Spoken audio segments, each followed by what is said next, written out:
हम परेशान हो जाते हैं। संसार में देखो तो परेशान, परमार्थ की तरफ देखो तो हम परेशान हो, ये हमारा आदत स्वभाव बन गया परेशान होना।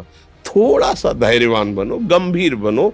कोई इस भारी से भारी विपत्ति में परेशानी स्वीकार करके विपत्ति से थोड़ी निकला जाता। सुलझो, ठीक है विपत्ति आई, समस्या आई, इसका समाधान होगा, ऐसा थोड़ी कि हमें नष्ट कर देगी।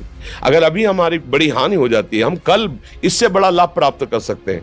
हमको एकदम बिल्कुल गंभीर रहना है, इतने कमजोर नहीं बन जाना। अब वो गए तो क्या होगा, अब वो वस्तु गई तो क्या, पद गया तो क्या होगा, प्रयास किया था, ये पद मिला था, इससे बड़ा पद प्राप्त करूंगा, मैं इससे बड़ा महान बनूंगा। ठीक है, एक बार गिर गया, गलती हो गई, दंड भोगूंगा, फिर इससे ज्यादा संयम में रहूंगा। बिल्कुल मतलब एकदम फ्रेश दिमाग रखना चाहिए। और अपने लोग क्या है, जरा सी बात में एकदम पछड़ा कर लेते हैं, एकदम कमजोर हो जाते हैं। ये बिल्कुल ठीक नहीं है। हम जीवन भर की यात्रा की बात कह रहे हैं, भारी से भारी कष्ट में भी मुस्कुराना, तो हमें बल मिला है, हमें भगवान की कृपा का दर्शन हुआ है, हमें उनका दुलार दिखाई दिया है। अगर ऐसे तो भाग जाते हैं, फिर परमार्थ में थोड़ी चलना होता है। आज जो आप सुन करके लाभ लेने की चेष्टा कर रहे हो ना, ये केवल प्रवचन नहीं है, ये जीवन है। अगर ये जिए ना होते ना तो ये इसका प्रभाव नहीं पड़ता, फिर वाणी का प्रभाव नहीं पड़ता। हम इसीलिए कहते हैं, जैसे आप लोग एकदम परेशान हो जाते हैं, तो बोलो क्या हमसे ज्यादा परेशानी होगी? दोनों किडनी खराब, दवाई लाने के लिए पैसे नहीं, पानी रखा है हम उठ के पी नहीं सकते, भीषण शरीर में कष्ट, भीषण बुखार, क्योंकि किडनी फेल, जरा में बुखार, खाने को क्या, रोटी मांग के लाओ। अगर वहां सब्जी मिलती तो लाल मिर्च ऐसी पड़ के मिलती थी कि वो पा नहीं सकते थे। आप सोचो, पानी लाना है तो मुझे लाना है, पीना है तो मुझे पीना है। अगर मैं हारता तो कहां पहुंच जाता, क्या स्थिति होती? नहीं, मरना है, पर कदम पीछे। कोई दिन ऐसा नहीं जिस दिन सेवा ना की हो, जिस दिन सेवा ना गए हो। गुरु जी की सेवा में जाना है, पहले अपने को स्वस्थ साबित करना है, नहीं सेवा नहीं लेंगे। तुम बीमार हो, तुम कष्ट में हो, ऐसे उनकी दृष्टि बड़ी शांत है उनकी। सेवा की, आके लेट गए, फिर हिम्मत की, अपनी श्री जी की सेवा की, मधुकरी नहीं गए, 3-3 4-4 दिन भोजन नहीं गए, पर सेवा नहीं छोड़ा, दिनचर्या नहीं छोड़ी। और उसका प्रधान कारण संयम, ब्रह्मचर्य, भगवदाश्रय, नाम जप, कभी हारने नहीं दिया। अभी भी थोड़ी देर बाद डायलिसिस शुरू हुआ, हारने, आपको हारे हुए नजर आ रहे हैं। शरीर में पीड़ा है, किडनी फेल है, ऐसा तो हम स्वस्थ बैठे हैं, पीड़ा है, बार बार प्यास लगती है, थोड़ा थोड़ा पानी मिलता है, लेकिन हम आनंदित हैं, हम प्रसन्न हैं, हम लड़ाई में हारे नहीं हैं, ना हारेंगे, हम जीत चुके हैं, हम अपने मालिक के भरोसे में अपना संवाद। तो वो ये हम अपनी बड़ाई नहीं बता रहे, हम आपको बता रहे समस्या। सोचो तुम्हारे पास तो माँ है, भाई है, बहन है, परिवार है, कोई ना कोई तो है ना।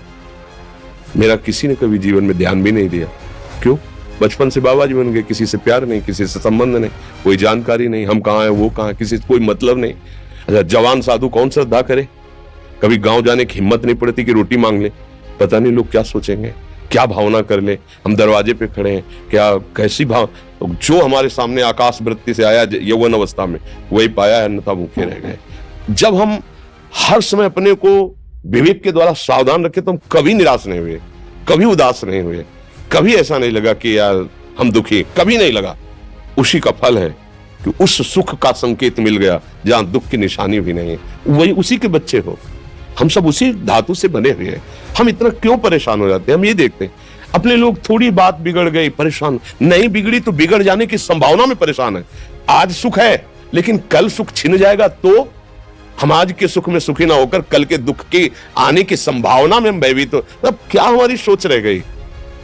हमको इतना बलवान बनना है कि सुख और दुख दोनों हमको छू न सके। भारी से भारी सुख की व्यवस्था है तो अहंकार नहीं, हर्षित होकर किसी का अपमान न करे कि हम धनी, हम पदाधिकारी, अमुक। भारी से भारी दुख आया तो हमें किसी के सहयोग की जरूरत नहीं, हम फिर अपने कदम बढ़ाएंगे, हम फिर जुड़ी हुई अपनी भावनाओं को सजाएंगे। मस्त जीवन एकदम। तुम अविनाशी के बच्चे हो। शेर का बच्चा भेड़ों के बीच में फंसकर म्यों म्यों बोल रहा है, बस अगर दहाड़ना सीख जाए तो कोई भी उसे परास्त नहीं कर सकता। ऐसे भगवद अंश, तू प्रपंच में फंसकर अपने को इतना दीन क्यों देख रहा है? तू ऐसा है कि भगवान के दिव्यास्त्र में भी ताकत नहीं तेरे को मार सके।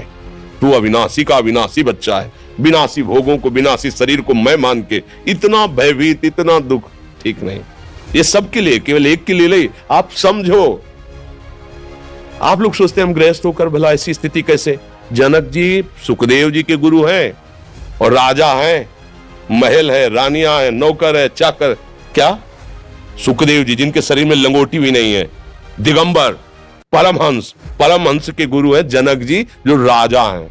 समझो आप ऐसा ना सोचे कि हम नौकरी कर रहे हैं, हम संसार में, हम गृहस्थ हैं, हम आध्यात्मिक की ऊंचाई पर नहीं चढ़ सकते। नहीं, आप एक सरकारी नौकरी या आप किसानी या व्यापार करते हुए आप एक अध्यात्म की ऊंचाई में चढ़ सकते हैं, और अध्यात्म ही है जो तुम्हें इस माया के दुख सुख से ऊपर उठा सकता है। दूसरा, चाहे जितनी संपत्ति आ जाए आप सुखी नहीं हो सकते। सब देख लो, आंख खोल के देख लो, अध्यात्म ही है जो तुम्हें हर कष्ट सहकर मुस्कुराकर जीने का रास्ता बता देगा कि आप आनंदित हो जाओगे। कुछ नहीं बिगड़ा, अध्यात्म है तो कुछ नहीं बिगड़ा, अध्यात्म नहीं है तो कुछ नहीं बना, कुछ हाथ नहीं लगने वाला।